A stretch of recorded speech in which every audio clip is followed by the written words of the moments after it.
Okay, if it turns out it's the feds, you make a break for it and I'll take the heat. Just promise me you'll raise Amanda like she was your own. You realize that weed has been legalized in the state, right? Oh, thank God. Okay. I definitely knew that. We live in dangerous times. You know what lurks in the seedy underbelly of Maple Bay? We could find ourselves in the wrong end of a deal gone bad. Just look out for Amanda. I swear. Oh, here's our guy. Coming around the corner of one of those nasty grease dumpsters, shrouded in darkness, is a lean figure dressed in all black. Excuse me, Mr. Drug Man. Surprise, the person almost jumps out of their skin. It's Lucy and it's Damien's son. Oh my God, what are we doing? I know, this is actually ridiculous. We should have just been at like the grocery store and be like, hey, yeah, I got extra whatever. You know, sorry the weed shop's closed, but it's okay, I'll just go buy some tomorrow. God, what was Lucian's voice? Someone give me celebrity inspiration for Lucian's voice. I didn't write Lucian's voice down. Who sent you? What? I guess it's a take on Amanda. We're cool, man. We're cool. Says who? For all I know, you could be with those feds. Actually, weed is league. Prove you're cool. What? I need to know that you're down or I bolt. Show him you're not wearing a wire. Impressive with your extensive knowledge of drug lingo. Cite mutually assured destruction. Show him you're not wearing a wire. That's a dad response. Oh, Matt liked that. Ow! I've seen this in cop films before. I lift my shirt to prove I'm not wearing a wire. Oh, Jesus, put that away, please. Look, it's fine. I get it. Buzzcut Molly said you were coming. Right. Now that the formalities are out of the way, let's make a deal. All right, how much do you want? One. One Hey. what? Yeah. He means weed, Lucian. Yeah, but like how much? Hey. One? God, oh my God, look, here, take this and give me $10. Just don't tell my dad. Let's all forget this ever happened. I won't tell your dad if you don't. Lucian hands me a baggie of something and disappears down the alleyway. I open it and take a deep whiff. Smells like genuine drugs. Yes, sirree. Lol, that would be me totally trying to buy weed. I just go to the dispensary and I'm like, can I have that gummy there? Like, that sounds great. That sounds like, mwah, genuine drugs. That went smoothly. Yeah, we should get off public property before we smoke this. One weed, please. Great idea. Let's head back to my place. Yeah. Oh my God, we're going to Matt's house. I haven't seen Matt's house yet. Buy one weed and get a weed free. Matt and I walk into our cul-de-sac and stop at a gas station on our way to buy rolling papers and soda. I feel like I'm 16 again. Carmen Seat is having a sleepover tonight, so that gives us all the time we need to do drugs. Awesome, let's do some drugs. Matt pulls one of the records out of his bag and puts it on for us. I plop down on a comfy leather couch and look around his place. There's a bunch of band posters and his record collection takes up the entire wall. I like Matt's place.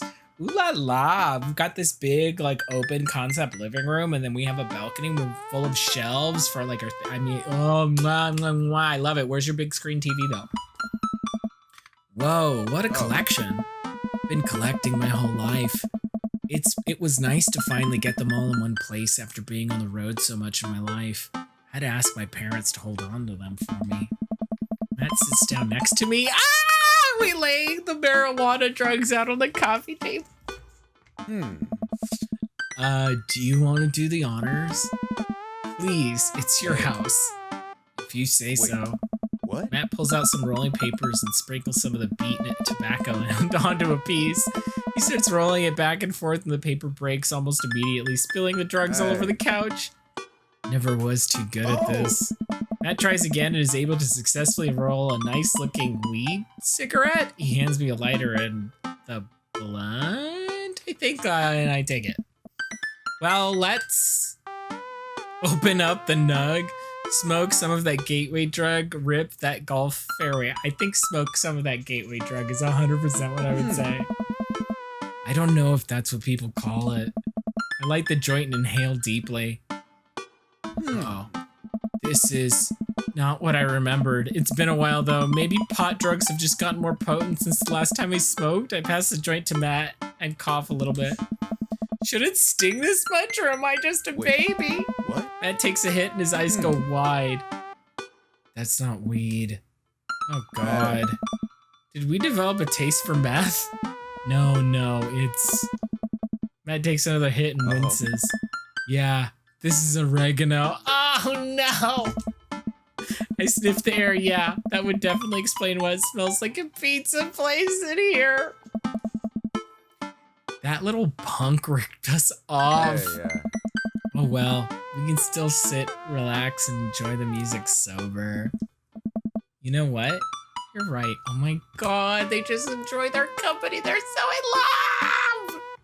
Hey, yeah. We sit and listen through the Diet Sig album that Matt bought, which is catchy as hell. I look around the room again and see photos of Carmencita growing up. I spot a young woman with a huge smile in one of the pictures with the two. Who's that? Hey. Oh, that's Rosa. She was Carmencita's mother. She died when Carmencita was young. Sorry to hear that. Amanda lost Alex at a young age too. I can understand how hard that must have been. I look around again, spotting a framed gig poster hanging on the wall. On it, there's an illustration of Matt and Rosa, surrounded by flowers. The cursive lettering reads, "Stillness and Dancing." Looks like they played the Soundgarden over a decade ago. Were you two in a band together? I mean, Yeah. I don't know if I should. That was the reason I was touring so much when I was younger. We traveled the whole country in this rinky-dink little van. It's hard to start, but once we started gaining notoriety and seeing how much our songs meant to kids, it was just incredible. Wow, it seems like a life some people only dream of. Hey, dude. It was difficult at the same time. I couldn't have done it without someone by my side. Rosa and I knew that we couldn't do it forever. Long hours on the road, missing your family, sleeping in the van, all that stuff. Oh. So once she became pregnant with Carmencita, we put down roots in our favorite town to play in, right here. Since she was a kid, Rosa always had a dream to own a quiet little coffee shop. She died before it opened. I'm so sorry. I mean, Don't be. I don't know if I should. I'm not really sure what to say. I couldn't possibly count the number of times I told people the same thing after Alex died. Matt gets up to flip the record. Next to the turntable, I noticed a dusty piano. Do you play? I mean, I don't know if I should. I'm out of practice. I used to jam on the keys back in the day. Oh God, what a nerd. Oh yeah? I fronted the hottest 7-piece ska band that Eagle Rock Bay High School had to offer.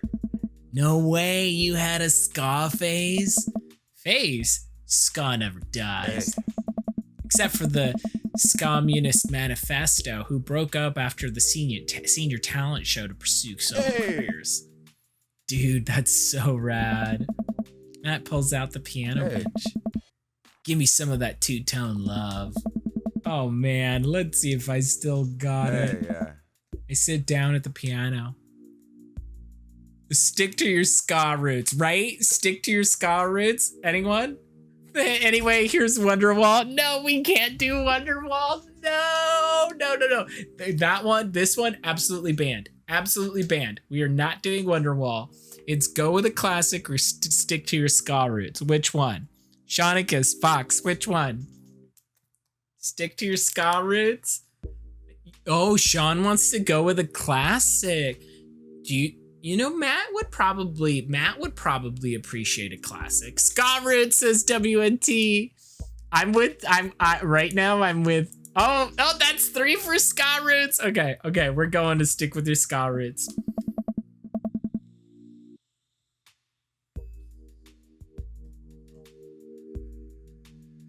You guys got outvoted. It was 3 versus 2 at this point. Hey, I think I'm doing it. I'm playing ska. Ska never dies. Yes. You better work. Hey. Oh no. Wait, that was just smoke in the water. Matt, I've forgotten how to play. The deep purple's always appreciated nonetheless. All right, buddy. Can you top that? Ooh. You can top me if you know what I'm saying. I shouldn't. Oh, come on. Man. No, it's been a long time. Ooh, okay. This is pivotal. This is pivotal, everyone. Because clearly, I'm an empath. Someone said empath just can mean that you're just socially vulnerable and you have not dealt with it. But I'm an empath. He's anxious about it. So this could easily go one of 2 ways. I can push him to do it and he relearns his love of music and we share that really genuine moment again together where he like remembers that he loves music and he can be like he can associate that wonderful feeling with me, or we drop it because clearly it's causing him some pain and we're showing that we don't want to push him. Sean says drop it. WNT says drop it. Fox, you got an opinion here? Get Twernt, you got an opinion here? I'm such a rom-com girl that like suddenly like it's never too late to get back into it. Like, you know, let's not push the whole dead wife thing. Well, he never said wife. He just said it was Carmencita's mom. Remember, we're dating dads here. But clearly he had feelings for her and they were very close, and that's true. Okay, Get Torrent says, let's not push the dead wife thing. Okay, that's 3. That's 3. We're dropping it. Drop it. Okay, buddy. Sorry to put pressure on you. I mean, it's not a problem. It was good to watch you get back in touch with the music that flows through you. I learned to play that song when I was 15. Hey. Matt and I sit and listen to more records until it gets late and I decide that I need to go to bed. When Matt walks me to the door. Oh my God, kiss me, Matt. Let's never tell anyone about the oregano, okay? Deal. Wait, can I tell my doctor? I don't know anything about the health effects of smoking oregano, and I think we'll be fine. Night, dude. Smile. Night. Why have we wasted time with Robert when Matt is wonderful? I walk inside and the house is dark, save for the sliver of light coming beneath Amanda's door. Huh. I knock lightly on the door and enter Amanda's room. She's sitting at her desk editing photos. Hey, Amanda. Amanda swivels around in her chair to face me and slumps down. I mean, isn't that just peak gay culture? Mm-hmm. What smells like a pizza parlor in here? What? Nothing. So, what's up? Dad, I'm hungry. Ah. Wait, no. Hi, hungry. Why did I sleep with and pine for this guy who could lay a good pipe one time and then ghost when this guy's been so great the whole time? It's so true. That's tea, Shaunicus. Continues to repeat the same mistake because I'm a dumb bitch. Shaunicus, you're so right. You stupid bitch! Shout out to Slugs. Hi, hungry? No, I'm Dad. Amanda collapses on the floor. I promised myself I'd never let it come to this. Sorry, kiddo, you set it up. I spike it down. You're a monster. Want some spaghetti? Yes, please. Huh. Amanda and I boil pasta and heat up the sauce in a pan. Well, I boil pasta and heat up the sauce while Amanda watches. Despite my best efforts, I'm not able to set it on fire. How was record collecting? It was great. Did you know that Matt used to play in a band? No way. Was he good? I don't know if the band was good, but he played some piano for me tonight, and it was amazing. But he didn't, though. That's weird. Yeah. He played piano for you? Dude. Yeah. I brought it up that he should play at the open mic night that's happening in his coffee shop, but he got kind of weird about it. Hey, I saw a flyer for that. We should go. It's not too late to start the father-daughter punk band and play a couple tunes there. Yeah, let me break out my glockenspiel. I think I only know hot cross buns, but we can work off the chord progression. I love Matt. Why is Matt the digital man of my dreams? Amanda and I have a nice dinner before she goes back to her room to do photography stuff. I end up watching True Life. I'm a house hunter. They're staging an intervention for the house hunter who's crying uncontrollably over the color of the walls. They know they can paint the walls of their house any color they want, right? Matt's song stuck in my head all night. Oh, I'm in love! How many dad points did I get? Give me all the daddy points. Dad joke grill, cool ska record collecting nug. Yeah, man, that was some great stuff out there. I got 49 million dad and daddy points.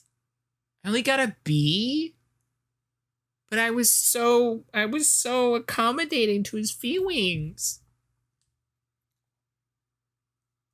Dad tip 30, always bring a word chest. It's a beautiful night and the air smells so fresh, so I decide to take a long way home. I casually stroll through the neighborhood, taking in the sights and sounds of a suburban city with a low crime rate and wide, walkable sidewalks that night.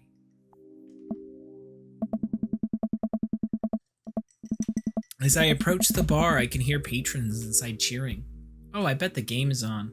I wonder if my team's playing tonight. A drop of water hits my head, and now lots of drops of water. It's pouring rain. Maybe I should wait this out inside. Oh god, I'm glad all my dates aren't scored like that. Fox, I would appreciate a score, mind you.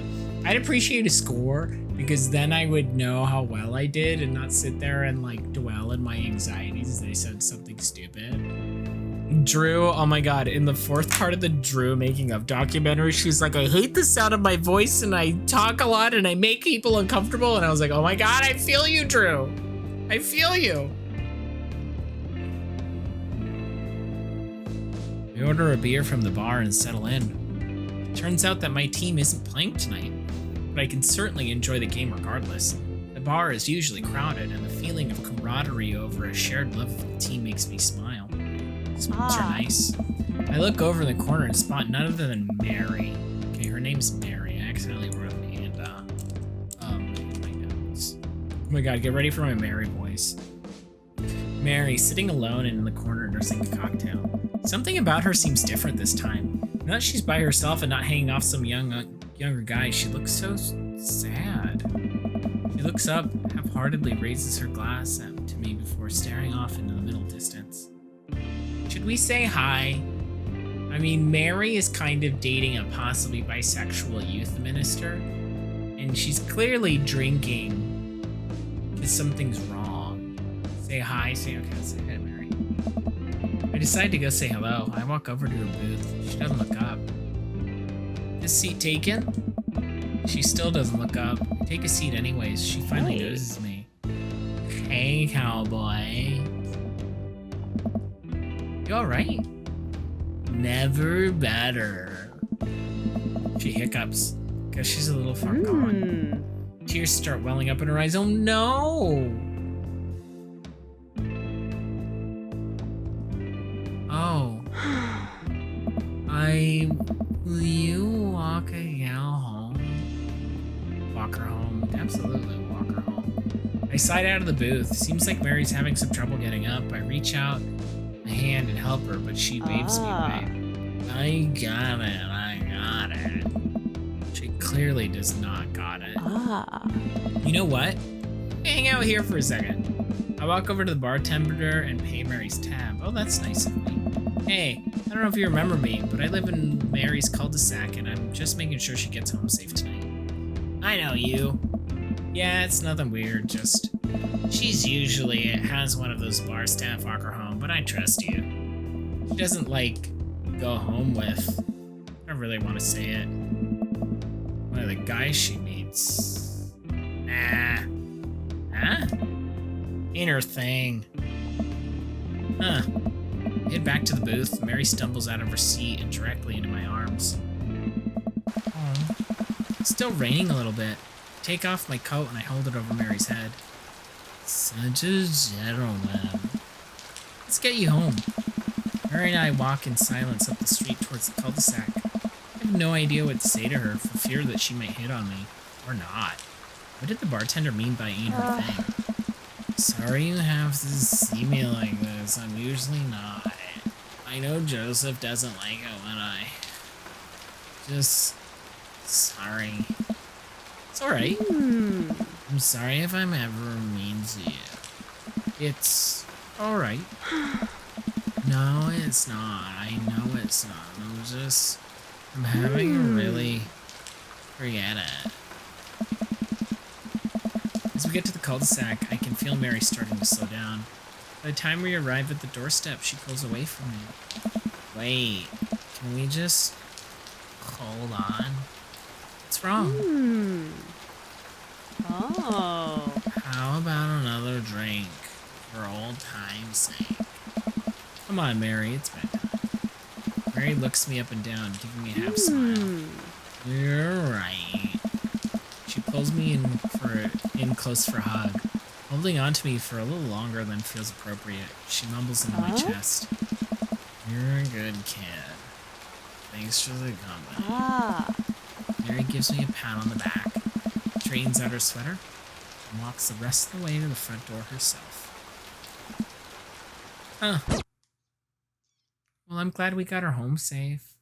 Welcome. Oh. You've got dads. What's this message from Dad Book? Brian, listen, this is you from the past. What? Whoa, how did this happen? I figure you're trying to reply to this because I know myself, but this is an automated message from you earlier this morning when it was socially unacceptable to go out and buy ice cream. I forgot I did that. I forgot how I did that as well. The future's amazing. Listen, life is short and ice cream should always be acceptable, but unfortunately isn't in the society we live in. And it's less the society we live in and more me projecting my own anxiety about being judged by others, but you know what I mean. By the time you're reading this, it is a certain time of day in which nobody will bat an eye at you for going out and buying ice cream. You know what to do. Be good, Lee. What should we do? Ice cream sounds wonderful. I haven't hung out with Damien. And Damien's fine. I think Damien's a friend. Hugo I haven't seen in a minute either. And I think Hugo's a friend too. He and I we don't have the same humor. And, you know, I think that's what will prevent us from getting any more than being friendly. I can't with Joseph. I just can't with Joseph. I feel like that's a really messy situation. And can I tell you the mechanics of this game thing that will help you? Tell me, Shaunicus.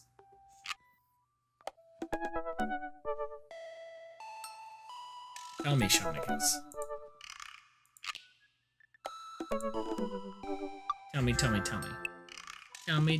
Tell me.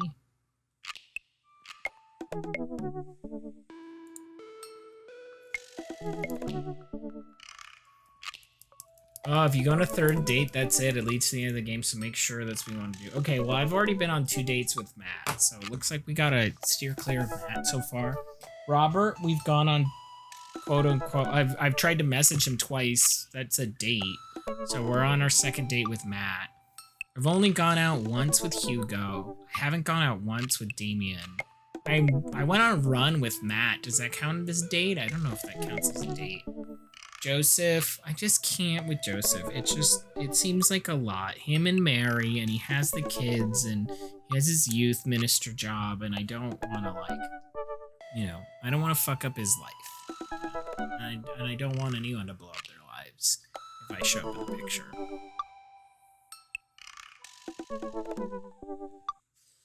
Joseph's dates are fun, but I can appreciate that. I mean, look, he's a youth minister. He has his wife and kids. You know, Mary's clearly going through something, and I don't want to be in a position that like makes Mary's life more difficult. You know, like Mary's clearly going through something. For sure, you want to be on. Like, I don't.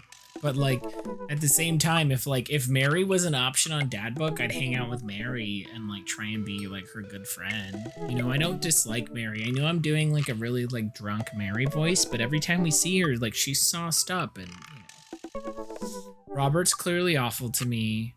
Brian I have not gone out with once. Damien I have not gone out with once. Joseph I have not come out with once.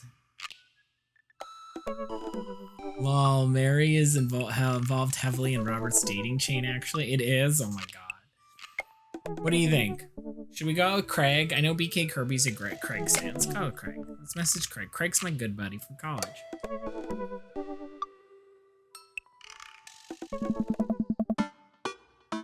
I wonder what Craig's up to today. I navigate to Craig's Dad Book page and type out a message.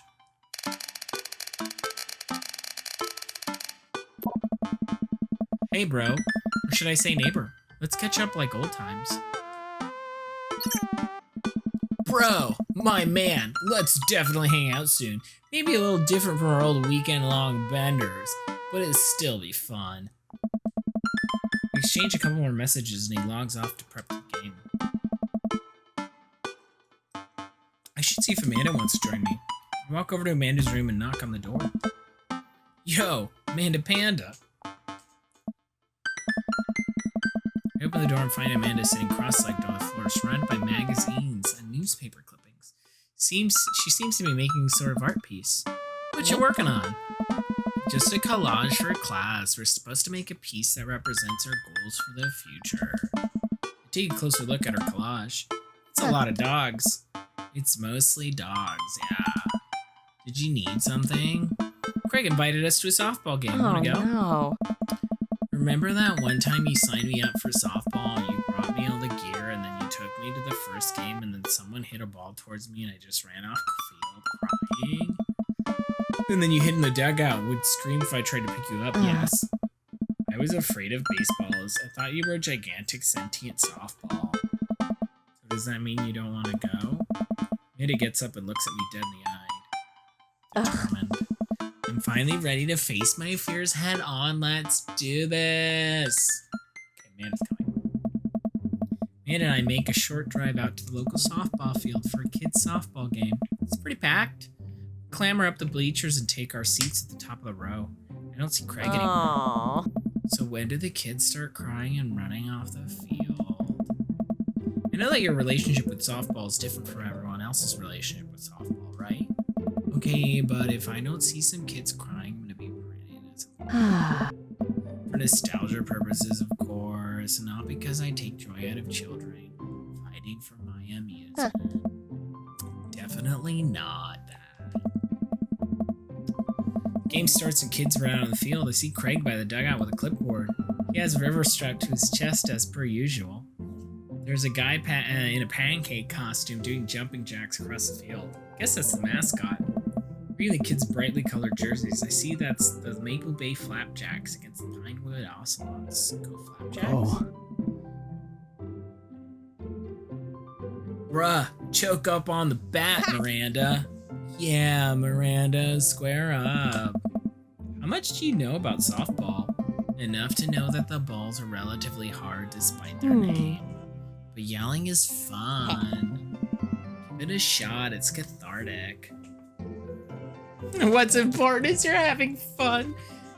What are you willing to sacrifice to win? Oh, these are so funny. Let's do the dad response. Go, friendship and kindness. Dad, could you kick it up a notch? Maybe throw some spice on that papaya? Sure thing, honey. I believe in you, Miranda. Watch a couple of innings of softball. They aren't ready for the major leagues yet, but Craig's trained his team pretty well. Seems like he's really good with the kids. Kickstand, Craig is good with children. Whoa. It's amazing how hard they're hitting the ball and how no one has run off the field crying yet. Amanda, dear, you have to let go. Let what go? I'm perfectly fine. The opposing team is up to bat. They hit the fly ball out to the center field. The tiny little girl tries to get under the ball, but it misses her glove and hits her straight in the forehead. Ow! Huh? See, it's a completely justifiable fear. The girl plops down on the grass and starts crying. Craig makes a beeline to her, checking on her forehead and comforting her until her parents arrive. He carries her off the field as she sobs. Man, it's strange to think about how this guy was once. This is the guy who once backflipped off a roof into a pool while shotgunning a beer. He's so responsible now. The game resumes after the girl calms down a bit. We watch a couple more innings.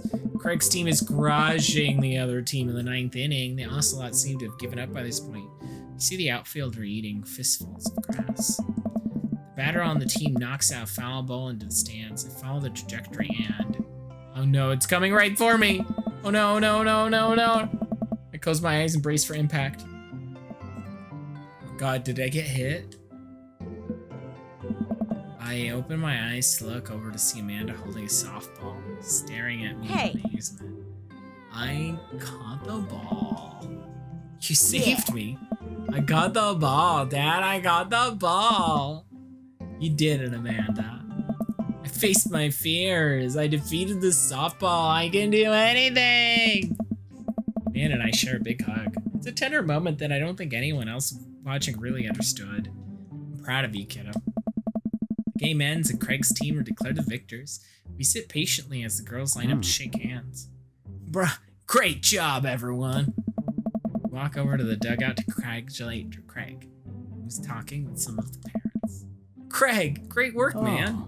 Bruh, thanks. We've been working hard all season to see. It's great to see it paying off. I'm so proud of my girls. Speaking of which, have you met Briar and Hazel? Hello? Hey, killer plane out there. Yeah, you guys rule. Thank you. You guys are twins, huh? Which one of you is the evil one? Yes, Craig, we met them at your shitty tea party. I know we did. Hazel. Yeah, it's me. Good looking out. Do you guys ever pretend to be each other? I don't have a twin, but I think if I did, I'd be doing it constantly. Yeah, I take all of her math tests. And I usually throw rocks and stuff, and when people get mad, I tell them I'm Briar. What? We will talk about this later. Brian, bro, I just got a couple more things to clean up, then we can hang. Sounds good. Just then, one of the moms jumps into the conversation. Not so fast! We have to celebrate our win, Craig! I'm taking the whole team to get pizza! Oh, man. Oh, bruh, I don't know if I can. Nonsense, the girls won! What sort of celebration would we have without our fearless leader? She lays her hand on his shoulder and gives him goo-goo eyes. Man, this mom is laying it on thick. Man and I share a look. Bruh, alright. Is it cool if my bro comes along? Mom looks slightly put out, but covers it up with a smile. Of course! Where are we going? Thirsty's Pizza? What? What? It's a real place.